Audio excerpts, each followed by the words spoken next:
the Halfon, a really important day for Harlow, locally, nationally and globally. It's an incredibly special day for Harlow and a really important community day for me. We wanted to do this to rename Fifth Avenue Zelensky Avenue, although Fifth Avenue will remain on the sign, for a number of reasons. One, of course, is to show that we stand with the people of Ukraine. We stand for freedom, we stand for courage, and we just want to show people that we support them, whether it's the national government, big cities, or towns like Harlow. But there is another important reason, and I said this in my speech, really important, that's relevant to Harlow, directly relevant to Harlow. Harlow was part of the New Town movement that was born after the Second World War. And why did the New Town movement happen? To provide homes for people primarily who'd been bombed in London, whose homes had been destroyed by the Nazis during the Blitz. And what happened after that terrible time in our history, when we were being bombed, was that after the Second World War, the New Town movement was born, and beautiful towns like Harlow were built to provide homes fit for people to live in, beautiful homes they could live in with green spaces, that they could have a better life. And so just to finish, what we're trying to show the people of Ukraine is that from this, like a phoenix, they'll emerge, and they'll have new towns that will be born. They'll be rebuilding the old, but they'll be building the new. And we've heard about the 70 families that are here. It's good that the way that they have been embraced by the town. There's a regular Tuesday group, I believe, meet in the Playhouse. There's people who have become part of the whole fabric, whether it's the Harlow Baptist Church in Potter Street, all the way across to work and hospitals. It's just important how they've been welcomed by the town. Well, this is the important thing, and I quoted Nye Bevan, the housing minister, Labour housing minister. And the reason why I quote him, we looked at the Hansards from all the way back, and what he said is that when you build new towns, you have new communities, and new communities coming in, they enrich our community. And this isn't just about giving charity to Ukrainian families, or that's a very important part of it, the Ukrainian hub, the support from the food bank and others. It's actually the Ukrainians who come here enrich our town. They enrich our town. And the amazing thing is that I had my fourth vaccine in the leisure zone. Who gives me the vaccine? A Ukrainian nurse who's come from Ukraine. Her family are stuck there. There she is helping helping the people of Harlow by vaccinating us against COVID. An incredible lady who we invited to our Conservative annual dinner and gave her an award last Christmas.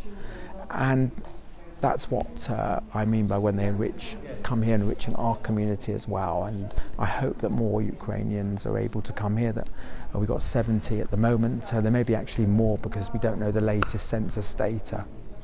Can we switch subjects for a couple? Of course. Closer, number one is the buses in Harlow. There was a lady here last night at the council meeting, Hilda, who's got a petition. Did you sign her petition, or are you set up a rival petition? It's not a rival petition. I'm working with all the residents who contact me, and the more petitions, the better. And I thank Hilda for her petition. It's great.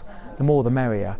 I have constant meetings with the bus companies and with the local council about this, and I'm doing all I can. It's very difficult. The government have been reducing bus fares, but that's not the issue. The issue is about where the buses are, and there's too often that buses stop routes in certain areas that are causing difficulties for local residents. The Harlow community bus is really, really important, and I think we're going to need to do a lot more of that to make up the loss of routes that there are, because particularly elderly people are being affected by this. But I can do everything I can to advocate. I've written to the Transport Minister about it. I've spoken to Transport Ministers about it. I want the local petition so that the bus companies know that this is just not fair on the residents. If I had a magic wand just to change it, of course I would.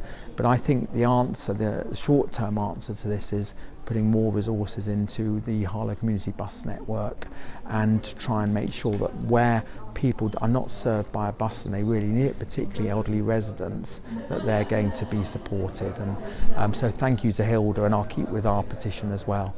A lot of people saw you on TV earlier this week, on the radio, etc., regarding the clampdown. These words are too strong. A clampdown on Mickey Mouse degrees.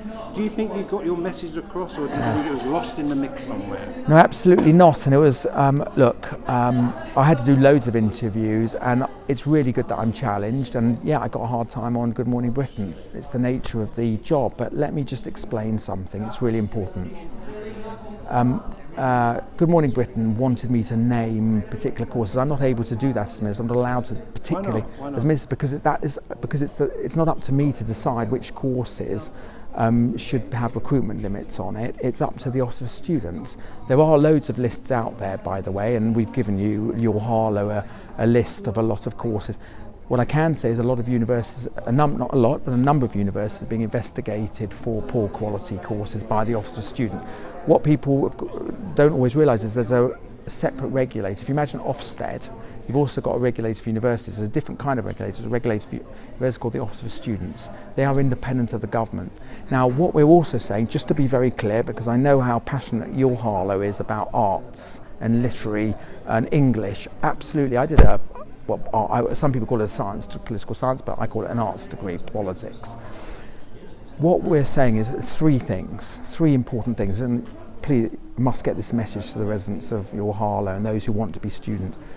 All that the government is saying is that any individual course in an individual university that has poor either continuation, so students drop out early, or poor completion, so they don't finish the course, or go on to low earnings employment, they will have recruitment limits on those individual courses.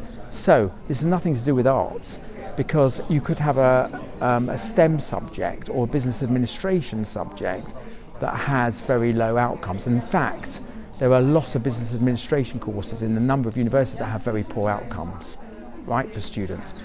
It has nothing to do with arts degrees, which is a myth put out by political opponents who are trying to say it. Now, the other thing is they say, well, it hurts the disadvantaged. It's quite wrong, because if you're going to take out a loan of £9,250 a year and then put that person on a course that is poor quality, so they invest that money, £9,000 plus a year, and come out without a job or very low earnings job afterwards.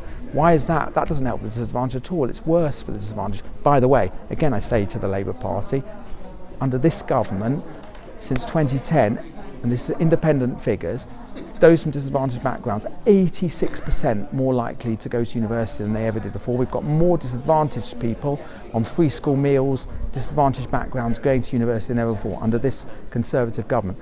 The second thing, which we're trying to help those with disadvantage, is that we've reduced the cost of foundation courses from 9,000, only classroom-based ones, but from 9,250 to 5,760. So we're actually reducing the tuition fees because those are foundation courses. A lot of them, by the way, 50% of the students, 51% of the students who do foundation courses do business administration courses, which cost less nowadays, mainly classroom-based. We're reducing the cost of those from 9,250 to 5,760. Those are like in equivalent of doing like a level 3 again, or between a level 3 and a level 4 basically, which they do a year at a university before they start doing their 3-year degree. The third thing, which again is really important too, we're rocket boosting the skills offering. So what does that mean? Degree apprentices. You know, I've talked about this with your Harlow many times before. In these difficult economic times, we were previously spending £8 million on promoting degree apprenticeships with providers, so to give money to universities and other bodies, FE colleges, to do degree apprenticeships. We've increased that to £40 million over the next 2 years because we want more people to do degree apprenticeships because they earn while they learn, they get a skilled job, there's no debt, and they get a job. One final thing, which is important, which I've been responsible for, and I've also spoken to you all about, is introducing something called the lifelong learning entitlement.